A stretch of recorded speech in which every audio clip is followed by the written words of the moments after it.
Hi Scrappy friends, it's Paige Evans and I have a new layout and process video to share with you today. This is featuring a chain stitch, which is probably my newest favorite stitch. I love the texture and dimension and color that it adds. So I modified one of my cut files in the Silhouette store and had it draw the circle or draw the hearts, and then I pierced a hole every 1/4 inch or so, and I chose threads that coordinate with turn the page, and now I'm going to make a link stitch. So to begin, I tied a knot at the end of one of my threads, bring it up through the back, and then go down into the same hole. Instead of pulling it all the way through, create a loop, and then bring the needle out through the next hole and go up through the loop. So you're creating loops and connecting the loops. Like you're just making a chain. I think that's why it's called a chain stitch. And don't pull it tight, just taut, and then stitch your way through. This entire stitching process probably took about 11 or 12 hours. It's one of those times where I didn't have any Scrappy assignments due. I had a whole bunch of time on my hands, and so I spent it stitching. And it's one of those things that I really enjoy doing. I love multitasking and watching TV and stitching at the same time. If you're going on a road trip, you could bring a stitching project. If you are going on an airplane ride, you can bring a stitching project, because yes, I've been able to bring needles and small scissors, the kind that come in little sewing kits, on the airplane and stitch away.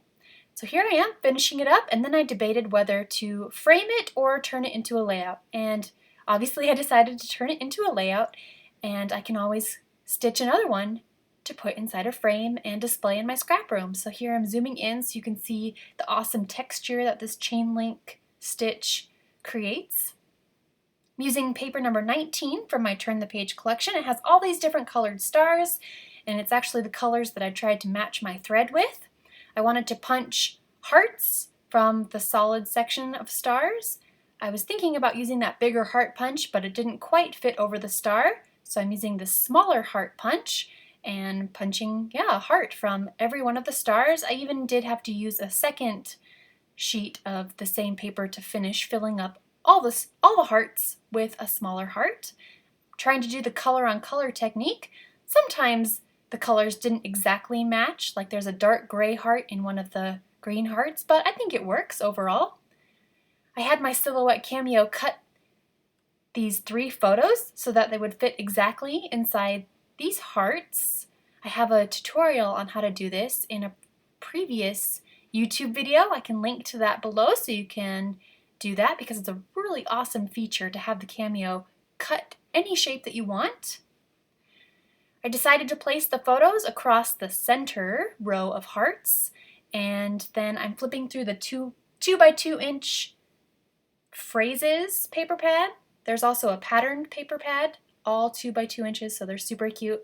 The title is going to be all grown up, and so I am fussy cutting it out since it won't fit inside the heart in that square shape. I think fussy cutting it out will make it pop and fit inside.